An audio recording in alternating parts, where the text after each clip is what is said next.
देखो आज अपन पढ़ते हैं,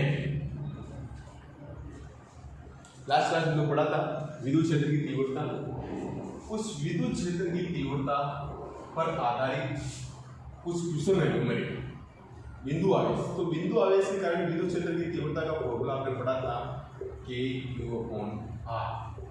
K का मान आपको पता है क्या होता है, K = 1/4πε0।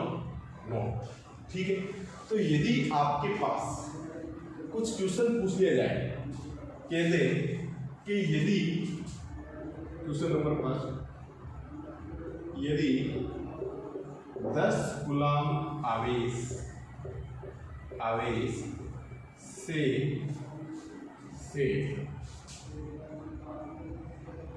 50 मीटर की दूरी पर स्थित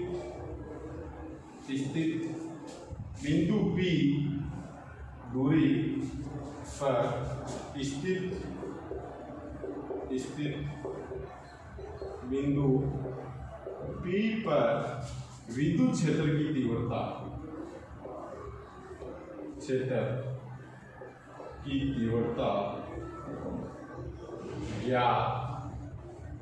ज्ञात कीजिए।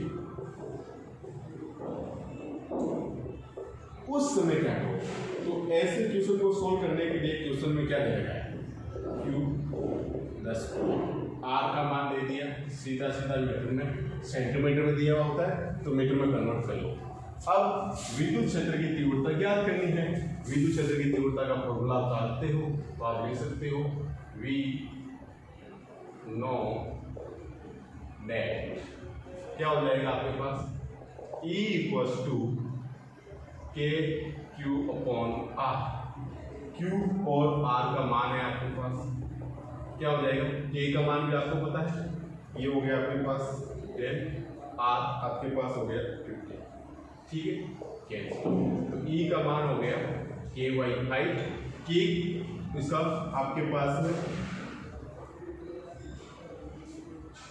कूलम/मीटर अपन इससे क्या लेंगे, और या आप सीधा आपके पास में पहले फोर्स था, विद्युत क्षेत्र की तीव्रता का मात्रक मैंने नहीं लिखा है, तो देखो E होता है आपके पास, तो इसका था F/Q0, तो न्यूटन पर कूलम आप मात्रक इसका लिख सकते हो। ठीक है, K की वैल्यू पुट करके इसको आप सोल्व कर सकते हो। तो ऐसे क्वेश्चन आ जाए तो आपको इनके आंसर देने हैं, इस फॉर्मूले पे आधार पर इस प्रकार के क्वेश्चन पूछेगा, K की वैल्यू पुट करके इसको सोल्व करिए। ठीक है, चलो अब नेक्स्ट टॉपिक पे चलते हैं।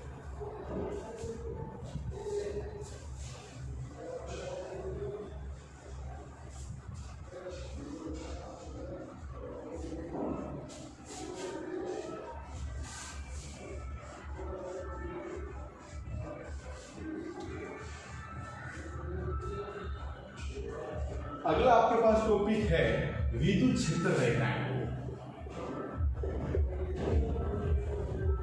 विद्युत क्षेत्र रेखाएं। विद्युत क्षेत्र रेखाएं क्या होता है, अभी मैंने आपके एक आवेश बनाया था, उसके चारों ओर का जो क्षेत्र है वो क्षेत्र रेखाएं होती है। किसी विद्युत क्षेत्र में किसी धनावेश को छोड़ने पर वे जिस पथ का अनुसरण करता है वे विद्युत क्षेत्र रेखाएं कहलाती। वे काल्पनिक पथ जिस पर किसी धनात्मक परीक्षण आवेश को छोड़ने पर वह जिस पथ का अनुसरण करता है वह पथ या वक्र आपके विद्युत क्षेत्र रेखाएं कहलाती।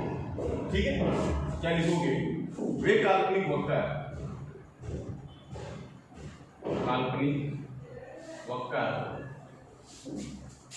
जिस पर धनात्मक परीक्षण आवेश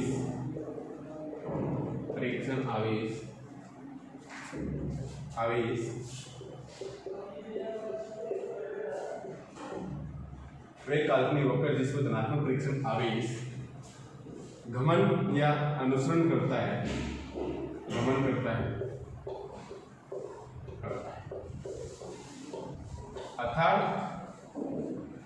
अर्थात विद्युत क्षेत्र में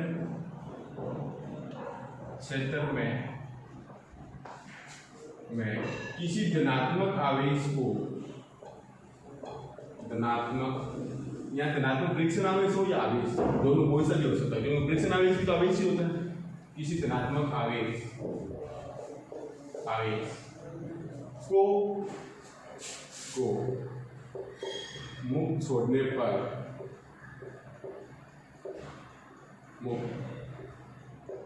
पर वह जिस पथ का अनुसरण करता है या जिस पथ पर चलता है, वह जिस पथ या वक्र कह सकते हो पर चलता है, वह विद्युत क्षेत्र रेखाएं कहलाती हैं।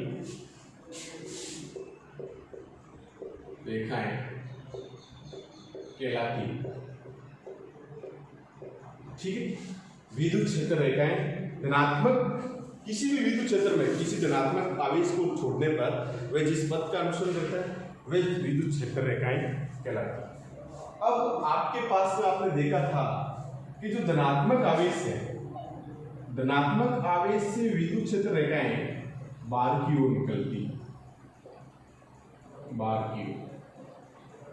ठीक। धनात्मक से विद्युत क्षेत्र रेखाएं हमेशा बाहर की ओर निकलती है, और आपके जो माइनस आवेश है नेगेटिव, इससे हमेशा विद्युत क्षेत्र रेखाएं अंदर की ओर जाती है। विद्युत क्षेत्र रेखा की जो दिशा है वो अंदर की ओर, ठीक है।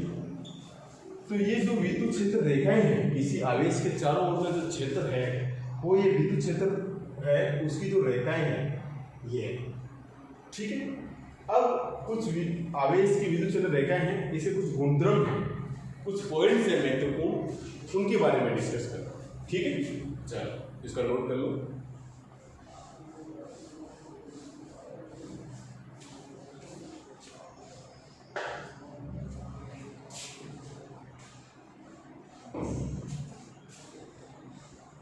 एग्जाम में पूछा जाता है क्वेश्चंस, कोई 3 विद्युत क्षेत्र रेखाओं के गुणधर्म लिखें। 2 नंबर में क्वेश्चन पूछा जाता है, आधे नंबर की 4 आपके गुणधर्म पूछ सकते हैं या 4 पॉइंट्स पूछ सकते हैं। तो देखो, सबसे पहला तो आसान पॉइंट यही हो गया आपके पास में, धनावेश से विद्युत क्षेत्र रेखाएं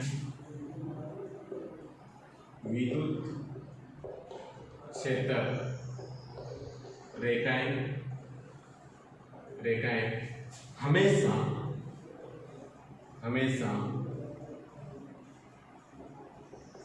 बाहर की ओर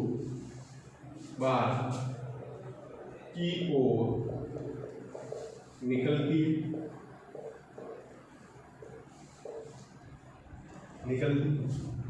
ठीक। 2 नंबर हो जाए, जैसे इसका डायग्राम है वो भी उधर साइड में बना लेंगे। ऋणावेश से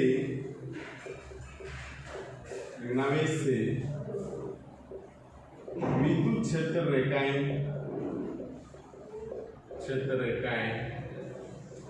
हमेशा अंदर की ओर होती है। आपके पास धनावेश से जो विद्युत क्षेत्र रेखाएं निकल रही है, ये हो गई, ठीक है। और ऋणावेश से विद्युत क्षेत्र रेखाएं क्या हो जाएगी, अंदर की ओर हो जाएगी,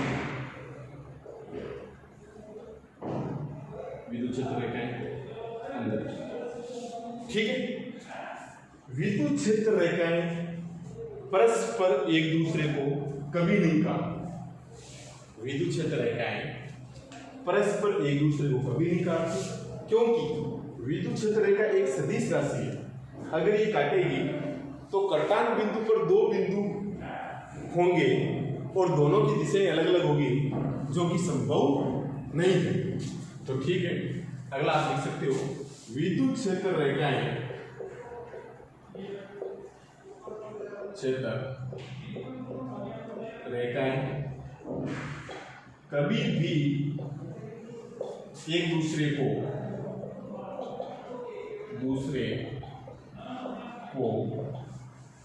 नहीं काटेगी,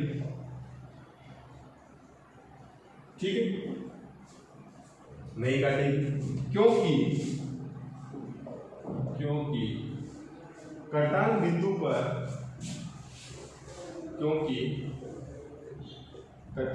पर दो दिशाओं का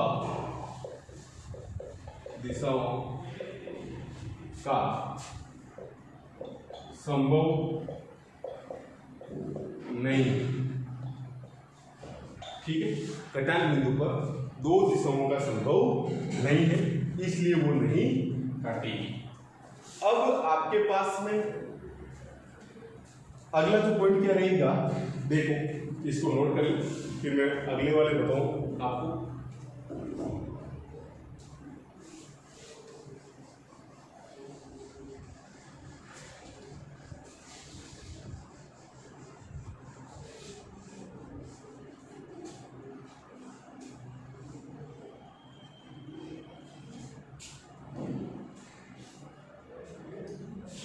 अगला पॉइंट आपका रहेगा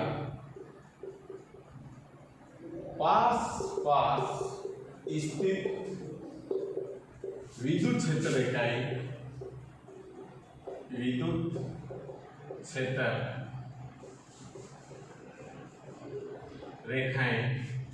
प्रबल विद्युत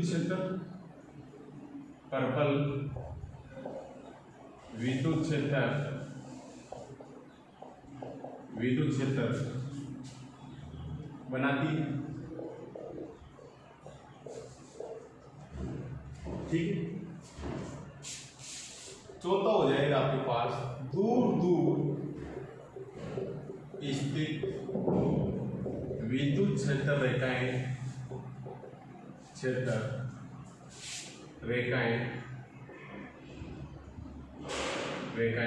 दुर्बल विद्युत क्षेत्र बनाती है,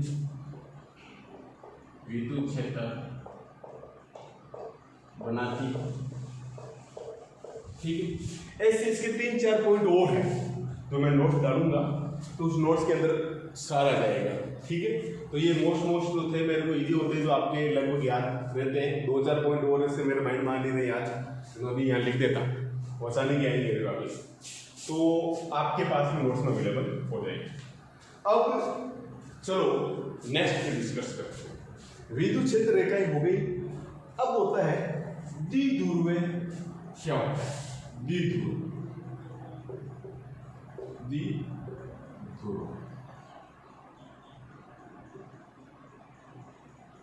ठीक है, जो द्विध्रुव है ये आपके दो आवेशों से मिलकर बना होता है। एक ऋणात्मक आवेश होता है, एक धनात्मक आवेश होता है। इनके मध्य की दूरी अत्यल्प होती है। दो विपरीत प्रकृति के आवेश के मध्य की दूरी यदि अत्यल्प हो तो इस युग्म को द्विध्रुव कहते हैं। क्या कहते हैं? द्विध्रुव डाइपोल। क्या हो जाएगा आपके पास में? डाइपोल।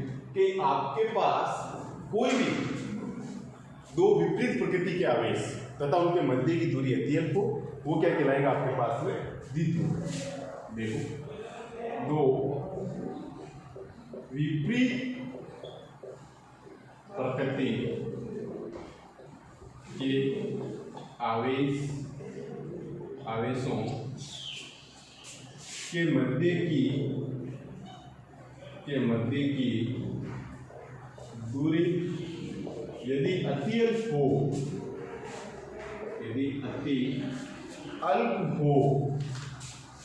अति अल्प हो तो इस युग्म को द्विध्रुवीय कहते हैं, द्विध्रुवीय कहते हैं।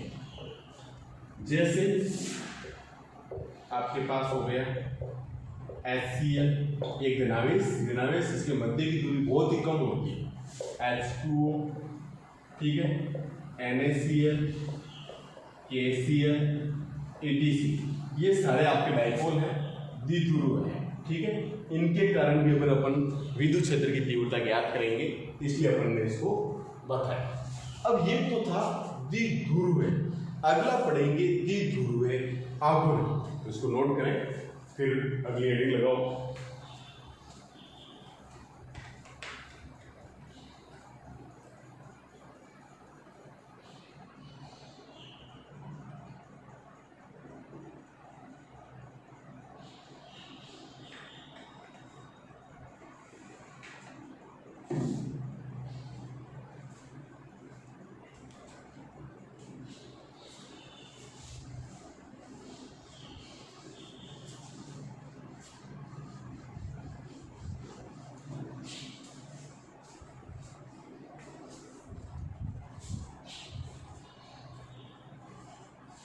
द्विध्रुव आघूर्ण,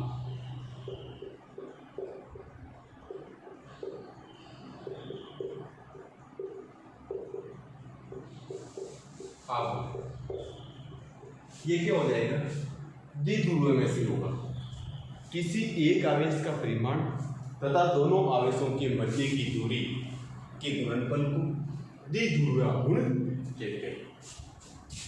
किसी एक आवेश का परिमाण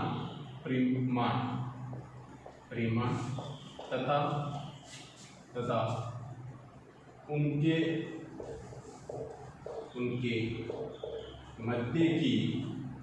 मध्य की दूरी के गुणनफल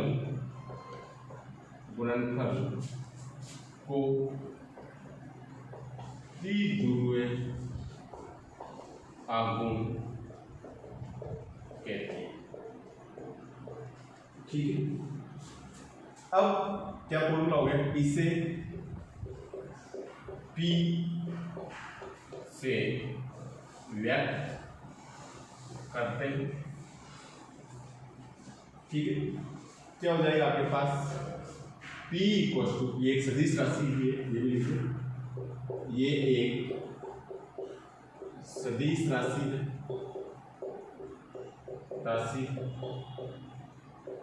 ठीक, जिसकी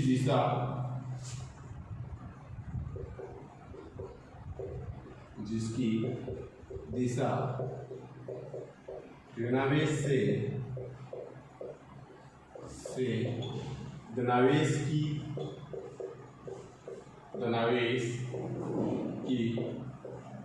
तरफ होती है, देखो एक माइनस आवेश Q, एक प्लस Q आवेश, इन दोनों का परिणाम समान होता है, एक, ठीक है। आपके पास में दो विपरीत प्रकृति के आवेश तथा इनके मध्य की दूरी 2m अत्यल्प होती है तथा इनके मध्य की दूरी 2m, ये बहुत ही कम दूरी है। दो विपरीत प्रकृति के आवेश तथा इनके मध्य की दूरी अत्यल्प हो, इस युग्म को द्विध्रुव कहते हैं। क्या कहते हैं, द्विध्रुव। जैसे H प्लस यहाँ आ गया था तो Cl यहाँ आ गया माइनस का प्लस का, ठीक है। तो इस प्रकार इसका एग्जाम्पल था। अब आपके पास में आपने पढ़ा है द्विध्रुव आघूर्ण, दोनों में से किसी एक आवेश का परिमाण सेम होता दोनों, तो किसी एक का परिमाण तथा इन दोनों के मध्य की दूरी के गुणनफल को द्विध्रुव आघूर्ण कहते हैं। तो P equals to Q into 2a, किसी एक आवेश का परिमाण को मापांक में लिखा, दो किसी एक आवेश का परिमाण तथा इन दोनों के मध्य की दूरी 2a, इस दोनों के गुणनफल को आप क्या कहते हो? द्विध्रुवीय सदिश रूप में, तो यहाँ पर b लिख जाएगा। तो इसकी दिशा कहां से होगी? माइनस से प्लस की ओर, हमेशा ध्यान रखना द्विध्रुवीय की डायरेक्शन माइनस से प्लस की ओर। ये एक सदिश राशि है द्विध्रुव, क्या है? सदिश राशि जिसकी दिशा माइनस से प्लस की ओर होती है। ये आपके पास में था द्विध्रुवीय आघूर्ण। अब बहुत ही बड़ा आपके दो डेरिवेशन हैं जो स्टार्ट होने जा रहे हैं, जो माध्यमिक शिक्षा बोर्ड में आपके चर्चा नंबर में पूछे जाते हैं। द्विध्रुवीय के कारण इसके एक्सीय स्थिति में विद्युत क्षेत्र की तीव्रता ज्ञात कीजिए। द्विध्रुवीय की सहायता से r दूरी पर स्थित बिंदु P पर निरक्षीय स्थिति में भी इसकी क्या ज्ञात कीजिए? विद्युत क्षेत्र की तीव्रता। एक्सीय स्थिति कौन सी होगी? कि ये एक्सिस होगी, ये इसी को एक्सिस कहते हैं। तो कोई भी आपकी इसका केंद्र O है, इस केंद्र O से बिंदु P लेना है, वो एक्स एक्सिस पर लेना है। केंद्र O से r दूरी पर बिंदु P लेना है। ये बिंदु P आपके कहां पर होना चाहिए? एक्स एक्सिस पर। तो एक तो इस एक्स एक्सिस के ऊपर आपको क्या करना पड़ेगा? विद्युत क्षेत्र की तीव्रता ज्ञात करनी पड़ेगी। एक आपको बिंदु y एक्सिस पर अर्थात इस द्विध्रुवीय के लंबवत बिंदु P यहां से केंद्र से r दूरी पर लेना पड़ेगा। तो ये वाली स्थिति आपकी कौन सी स्थिति कहलाती है? नीरस, इसको कहते हैं नीरस। और ये हो जाएगी आपके पास में x।